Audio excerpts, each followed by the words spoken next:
My son said, "Dad, your pension is wasted on you." I'll manage it better. That night, he opened the garage and saw everything he thought he owned gone. I am 71 years old, a widower, and a grandfather twice over. My name is Walter, but my grandkids call me Pop. For 3 years after my wife died, I tried to mistake generosity for love where my son was concerned. Brian needed help getting his contracting business off the ground. I paid the premiums, signed the leases, and bought the tools. The truck he flexed on social media? My name on the title. The tool chest stacked like trophies? Purchased through my small veteran-owned company.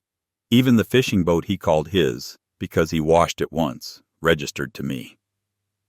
I renamed the company Hargrove & Sons the day Milo was born. It was Saturday when he said it, over a half-eaten casserole my neighbor had sent across the street. Brian did not look at me when he spoke. He looked at the kitchen walls I painted last spring and at the new fridge I paid for when his old one died. "Dad," he said, tapping his phone like it was a gavel, "your pension is wasted on you." I'll manage it better. Just give me the logins. Tessa says we should consolidate. For your own good, Tessa liked plans with other people's names on the lines. She called it efficiency. Life had taught me to call it weight. For my own good. At my age, insults arrived dressed as advice. I took a slow breath. "You want to manage my pension, son?" He shrugged. "Come on, you forget things. The market's moving. This is what family does. We optimize." There was a time when the boy would have softened a sentence like that. I remembered him at 9, tongue out in concentration, sanding a crooked birdhouse on this same porch step. He asked if the chalk line was magic. I told him it only looked like magic when you snapped it straight. There was a time when he would have remembered that it was my pension that kept his daughter in dance lessons and his son in orthodontics. Grief makes some people gentle and others greedy. "I hear you," I said. "Leave the plate." "I will wash up." He left to meet friends, pleased with himself, certain he had planted the flag. I did not wash the plate. My hand hovered over the sink anyway. Saying no hurts in the same place you say yes from. I went to the den and opened the old cedar file box that still smells like my wife's hand lotion. I laid out what 38 years of careful habit looks like. Titles, receipts, lease agreements, insurance cards, an addendum to Brian's rental lease naming Hargrove & Sons as authorized occupant for the garage bay where company inventory was stored. The folder with the second garage door code from when I paid the deposit on his rental. The extra keys I kept when I signed for the truck because I was the one who signed. On the inside lid of the box, my wife's handwriting on a torn recipe card. "Don't confuse removing obstacles with love." I touched the ink with my thumb and decided to stop mistaking one for the other. When you spend years keeping a shop in order, you learn that most messes are decisions postponed. I had been postponing one for 3 years. I logged into the Hargrove & Sons account and looked at the last statements. Fuel charges at midnight. Materials listed under MISC. Tool purchases that never found their way into my shop or any job site ledger. I scrolled until the numbers stopped meaning anything and only the pattern remained. I closed the laptop and sat with that pattern until I recognized my part in it. I took out my old leather notebook. I wrote a line I had avoided writing. I have been financing his image, not his work. I could keep losing by inches, or I could lose one hard night and start winning slow. Then I made calls. Before I dialed the movers, I stopped by the bank and picked up a cashier's check. Paper first, promises second. First the movers. 3 men who know discretion by name and who have carried heavier things than furniture. We had worked together when a neighbor passed and the family needed help. I told the dispatcher I needed them tonight. "After dark?" he said. "After dark," I said. "Inventory everything. Wrap the saws like they are pianos. It'll be a rush," he said. "Cashier's check okay?" "Cashier's check is fine." I sent a quick email to the property manager attached to Brian's lease. Subject line, retrieval of company property per garage addendum.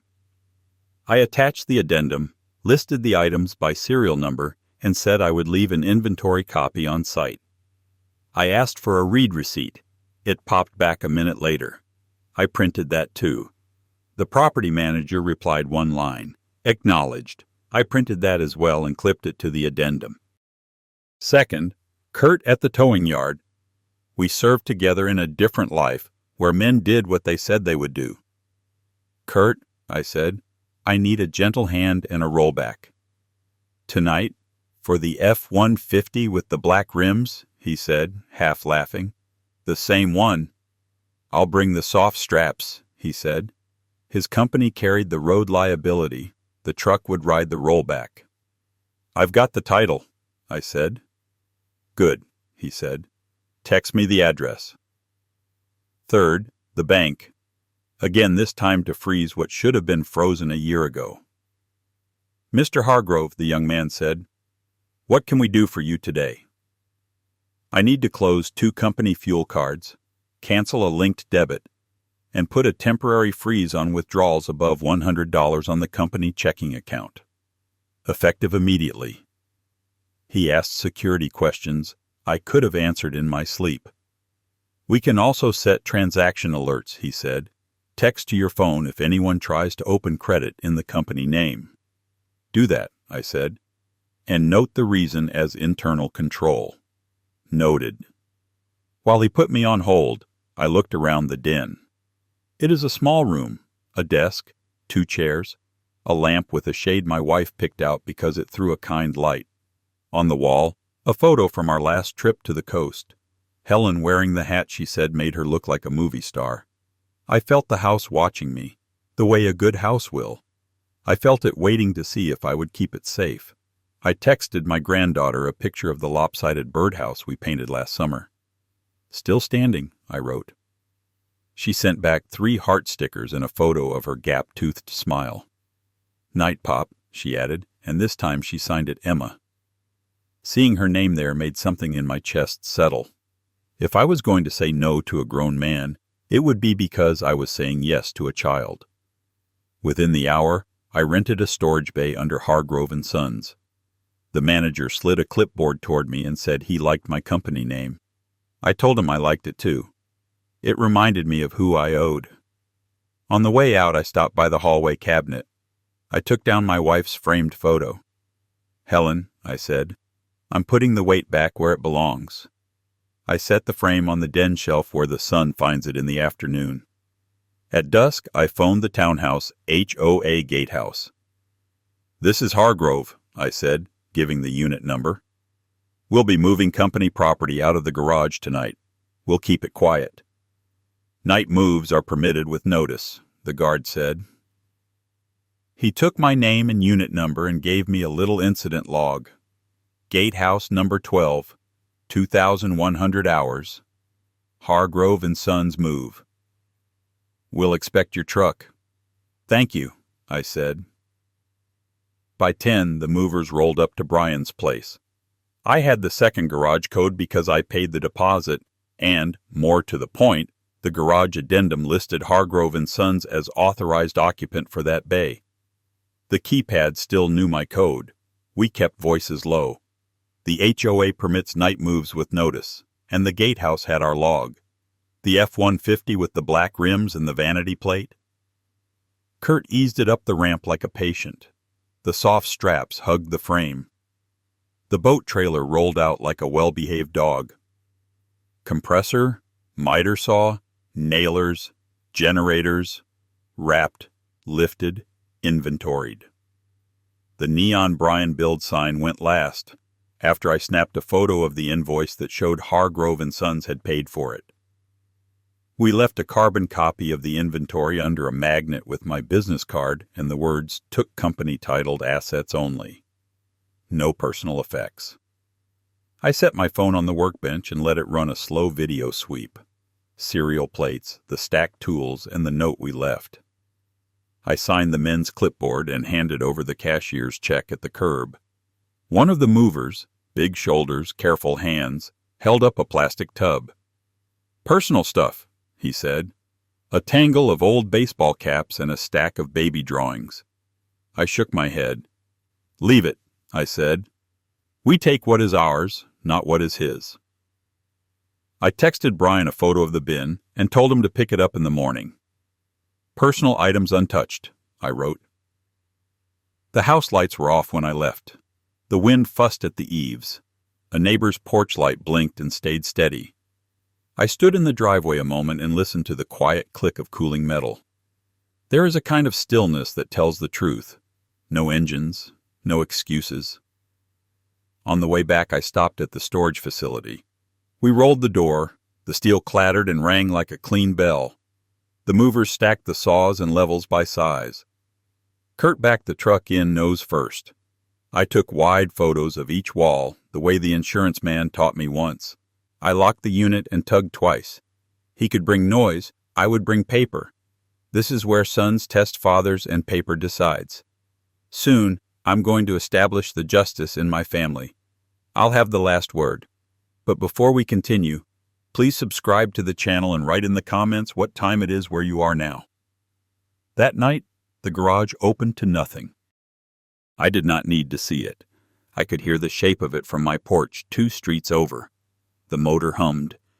The echo came back empty. Then came the shout that breaks a father in a place no doctor can touch. "Dad!" Footsteps across grass that I mow myself. Fists on my screen door. "Dad, where is my truck? Where are my tools? This is theft."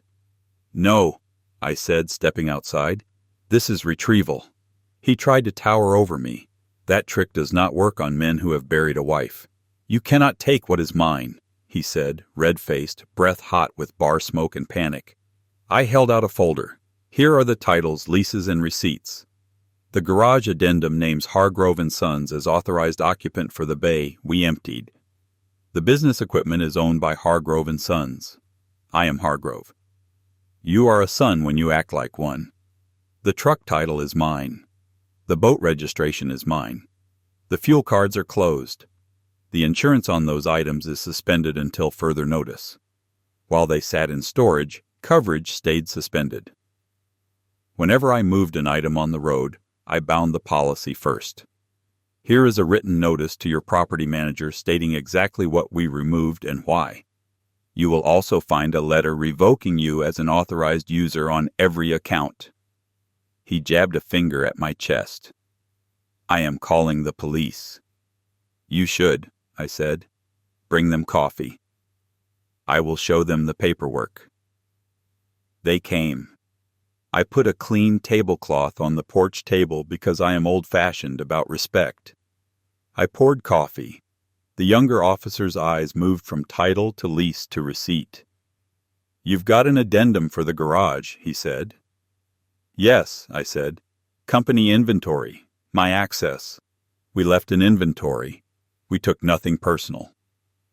The older officer gave a little nod. He had the look of a man who had watched enough families try to shout past paper. He asked 2 questions. I answered with dates and line items. He looked at Brian with something like pity and at me with something like respect. "This is civil, not criminal," the older one said. "Paper decides it." He tapped the addendum with his pen. Their radio crackled. They left. Brian's anger had nowhere to land. "Here are your options," I told my son after the taillights turned the corner. Option 1. You enroll in a budgeting course, meet with a counselor who specializes in financial boundaries, and we rebuild this business properly. You will draw a salary you can defend to a stranger. All assets remain titled as they are for a minimum of 3 years. No more toys, no more flexing, no more optimizing my life. If you do that, I will lease the equipment back to you for $1 a month and return the truck when you carry your own insurance. Option 2. I liquidate. The proceeds will fund an irrevocable trust for your children's education and a scholarship in your mother's name for apprentices who cannot afford their first set of tools. Your name will not appear on either. "You would do that to me?" he whispered. "I would do that for them," I said. He left in a storm of words that did not land anywhere useful. I slept in my own bed with the window cracked and the porch light off. My wife used to do that when she wanted the house to breathe. In the morning I made eggs and drove to the bank. The branch smelled like toner and lemon cleaner. A bowl of free lollipops waited near the pens on chains. The manager shook my hand like we had known each other longer than 5 minutes. "We'll take care of it," he said. He looked young, but his eyes had miles in them. My dad learned late how to say no. It saved us. We removed Brian as an authorized user and issued new cards. We set up alerts that would sing in my pocket if anyone tried to open a line of credit in the company name. He printed the fraud freeze confirmation and highlighted the line that mattered. I reinstated the truck's insurance under my policy before I drove it home. He asked if I needed anything else. "Print me every confirmation and flag my profile for call verification on any credit request," I said. He did. That afternoon I called an attorney. We met at my kitchen table. He had the careful hands of a man who has seen families tear themselves up with vague promises. His name was Stephen. He had worked with me before, back when we wrote my will after Helen passed. "We'll keep this simple," he said, laying out the forms. "Irrevocable trust for the grandchildren's education. You as grantor and trustee. Successor trustee, not Brian." "Not Brian," I said. "Spendthrift clause," Stephen added, looking over his glasses. "You know why." "I do." We set up the trust while the notary clicked quietly with her stamp. Stephen logged every sale and deposit against the trust file. Clean lines in, clean lines out. So no one could argue where Helen's name belonged. I placed Helen's photo beside the folder and felt that light tap on my shoulder she used to give me when I was doing the right thing, even though I disliked it. We named the scholarship after her, the Helen Hargrove First Tools Scholarship. I could see the plaque in my mind, a hammer and a pencil crossing like a little flag. I scanned the signed pages and dropped copies at the storage unit office for the file. A belt and suspenders habit. On the way home I stopped at the hardware store and bought fresh tags. Back in the unit I tied one to each generator handle with the serial number and a note that read, "Lease out requires proof of insurance." The small print makes the big fights unnecessary. I sold the boat, the old planer, and the neon sign. The rest stayed in storage pending his choice. I kept the truck. It rides smooth. The seat sat higher than I expected. The radio presets were his. I changed them back to mine. The old station still played the same songs, and for a mile or two I was driving in 1994. Without my cards and without me plugging the leaks, the arrears caught up. A landlord who had been paid late too many times raised the rent. 2 weeks later, Brian moved out. He sent me a text that said I had humiliated him. I did not reply. Humility is a better teacher than I can be. Life kept going. In the afternoons I swept my own shop and oiled the handles that still fit my hands. On Sundays I carried a little toolbox to church because the back pew wobbled. I fixed it between hymns. No one asked me to. That was fine. The world does not need to know when you put a thing right. The thing knows. After service, my neighbor Ruth brought over another casserole and asked if I was all right. Ruth is a widow too. She has a way of looking that gets past the nonsense. "I am not all right yet," I told her, "but I am pointed in the right direction." She nodded like that answer passed inspection. She asked about the garage addendum. I told her about the clause that gave me access to the bay as company storage. She said Helen would have liked that kind of clean line. She was right. At the grocery store I ran into Tessa in the aisle that sells cereal for children and bourbon for their parents. She had a cart full of convenience and a phone full of color charts. She did not say hello. Later that week she came to my porch with a folder. She set it down like a dealer setting down a hand she was sure would win. "This is a plan," she said. "We consolidate assets. We wrap your pension and the company funds and the... I poured her iced tea and slid my own folder across, the one with the options. This is the only plan on my porch, I said. You're cruel, she said. I am 40 years late to saying no, I said. That will read as cruelty to people who found comfort in me saying yes. She left without finishing the tea. The glass left a ring on the tablecloth. I wiped it up. Small stains grow if you let them. I gave the kids their own Saturday. Emma came over with a ballerina bun that had surrendered to gravity. Milo had a flyer for career day. He held it like it might blow away. Can you come talk about building things? He asked. Dad says you are good at that. I would like that, I said. We spent the afternoon in the shop. I let them pull the tape out and pinch the tab back without losing a finger. We snapped a chalk line across a sheet of plywood and watched the blue settle like a line of sky that had decided to rest.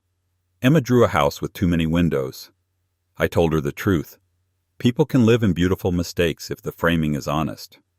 She nodded like she understood more than I said. Children often do. I called the school office on Monday. This is Walter Hargrove, I said.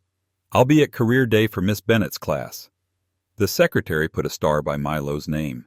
You could hear it in her voice. That night, when the house was quiet again, I took the ledger from the cedar box. The old pages had oil freckles and pencil scars.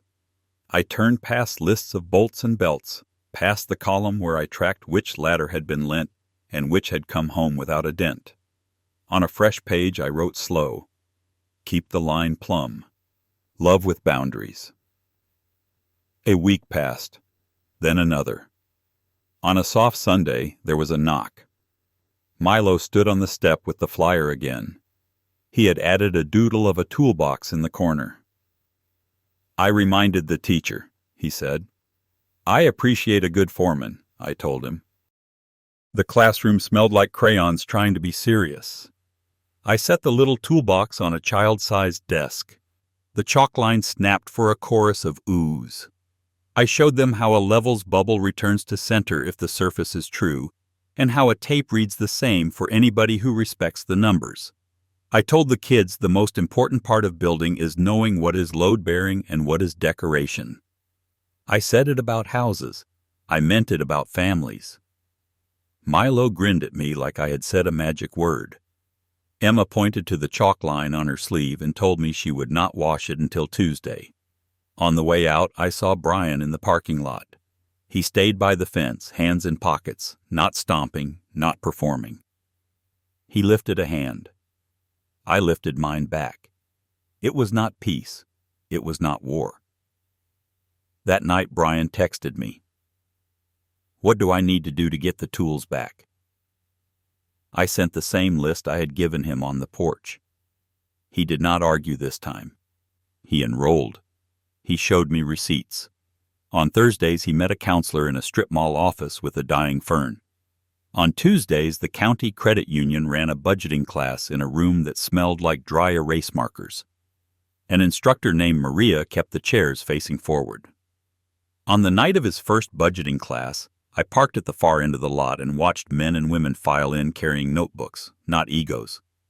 I left the thermos on his hood before he went in, just in case the next Tuesday felt longer than the first. I stayed put and read an old framing manual. He waved at me through the glass on his way out. It was a small wave, but it came from the right place. Stephen drew up a simple lease, $1 per month, proof of insurance, proof of rent paid on time for 3 months. No subleasing of tools. Return dates written in ink. I initialed the margins like my old foreman taught me. Initial the promise you plan to keep. We set the first pickup for Saturday. Brian brought Milo. The boy held the clipboard like it might grant him a title. Write the serial number, I said, and showed him where it lived on the compressor plate. He pressed hard and made the numbers a little too dark. I left them that way. A boy should see the mark he made. The first job under the new rules was a deck for a couple who liked things square and quiet. Brian texted a permit number before I asked. The footings sat where the drawing said they would. The joists met their marks. He sent photos. I noticed the rebar lay true. He noticed I noticed. 6 weeks in, he slipped. Tried to open a new card in the business name. The bank flagged it and called me. The manager used the tone you use to describe a small earthquake that shook a single shelf. "Nothing got out," he said. "Thought you'd want to know." "I do," I said. I hung up and walked the long way home. The azaleas were showing off. A dog barked at a squirrel and then looked embarrassed. I went inside and washed my hands twice. He called the next day and said he was sorry. I told him the door was still where it had been yesterday. He could walk through it again. Old habits asked to be fed after dark. One Friday at midnight he texted, "Emergency. Client wants extra lights tomorrow. Need the generator." I did not reply. In the morning I called the client number on the estimate he had sent for the deck job. The client said there were no extra lights. I did not confront Brian with the lie. I let the silence do that work. The next time he came by, he kept his voice level and his requests small. Between all that, life stayed ordinary. Ruth asked me to look at the gate hinge on her side yard. We walked around to it together. She held the flashlight while I loosened and reset the screws. She told me I looked lighter. I said nothing for a while, because sometimes a truth will run if you chase it. "I stopped paying for smoke," I said finally. "Things are clearing." That night I drove to the cemetery and sat on the bench by my wife's stone. I told her what I had done and what I planned to do next. The trees above us clicked leaves together like small applause. I went home with less weight in my shoulders. I left the window cracked and the porch light off. I slept. Morning brought small work. I fixed the squeak in a neighbor's screen door. I found the missing bolt for a sawhorse that had wobbled since last fall. I made biscuits that came out uneven. I ate them with honey and did not mind. The scholarship applications arrived in a stack Stephen forwarded in a manila envelope. Stories from kids with hands already calloused and kids whose hands wanted to be. I read them at the table where Helen used to shell peas. I chose 3. One boy wrote about borrowing a neighbor's hammer and returning it with a new handle because the old one had a crack that would split. One girl wrote about measuring twice because she only had enough wood to cut once. The third included a photo of her grandmother's shed and a sentence that made me close my eyes. "I am trying to build the kind of life where the shed is not the nicest place I own." I wrote checks with a steady hand and a full heart. We held a small handoff in the lumber aisle at the hardware store because that felt right. No stage, no speeches, just 3 kids, their families, and a manager who said we could take a picture under the sign that read "Fasteners." I shook each hand and told them the same thing. Tools are honest. Meet them there. One mother pressed my fingers and said Helen would have liked her daughter. I said I agreed, and I meant it. On a Wednesday, Emma lost another tooth. She sent me a picture with a little smear of blood on her lip and a proud smile. I printed it and put it in the cedar box on top of the leases. The box did not just smell like lotion anymore. It smelled like something living. On a clear night after the first frost, I found Brian in my driveway again. No swagger, no slump, just a man standing where a boy had used to stand. "I got through the course," he said. He held up a paper like it might blow away. They gave me a certificate. "Hang it where you make your estimates," I said, "so you see it when a lie tries to rent your mouth." He laughed once, surprised it could happen. He said he had one more payment on a debt I did not know about, and then he would be clean. He said he had learned that the list of small, clean things you do each day is longer than the list of big, clean things you can talk about. He said thank you. He did not look at the truck when he said it. He looked at me. One afternoon, he brought a ledger of his own. He set it down like a man laying a deck board he had measured 3 times.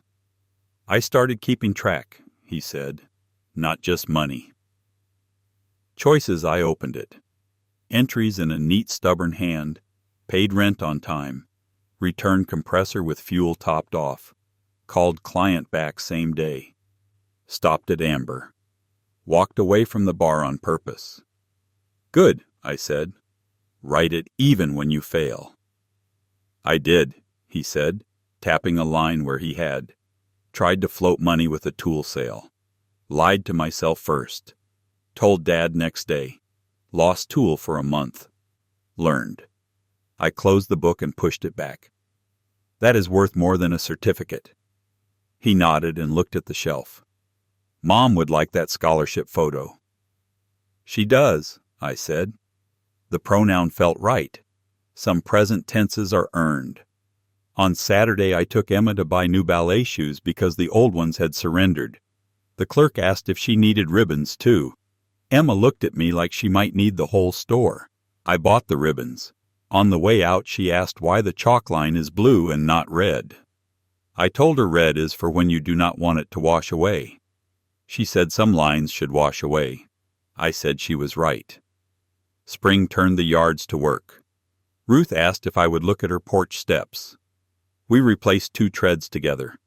She swept the sawdust into a neat pile with her shoe and said Helen had once told her I built better when I was slightly annoyed. I told her I built better when someone held the other end of the board. She smiled the kind of smile that knows both things can be true. Brian kept coming back with small proofs. Photos of permit stickers, copies of receipts with his name on lines where a man's name belongs. There were slips, too. He tried to float rent with a tool sale and buy the tool back. He told me after the fact. I told him the lease was suspended for a month. He surprised me by nodding. He surprised me more by telling Emma why he could not take her to the arcade that weekend. I made a bad call, he said. She shrugged like children do when adults use adult words. She asked if they could go to the park instead. They did. Tessa, Brian's partner, stopped by again. She said I had turned my son into a boy asking his father for lunch money. I told her I had turned him into a man who could ask for a tool, use it right, and bring it home. She said that was not how the world worked. I told her the world can be wrong. She took a picture of the Hargrove & Sons sign above the workbench and muttered something about optics. I let her leave with that word in her mouth. Optics are a poor substitute for eyesight. We returned the truck the day he handed me proof of insurance with his name on the line where a man's name belongs. We took a picture of us standing by the hood, not to post, to remember. He drove away slow. I watched the turn signal work, bright as a promise, and felt something unclench. At school, Ms. Bennett invited me back for a second talk because the first one had children measuring their desks with crayons pretending to be tape. This time I brought 3 hammers and a box of nails.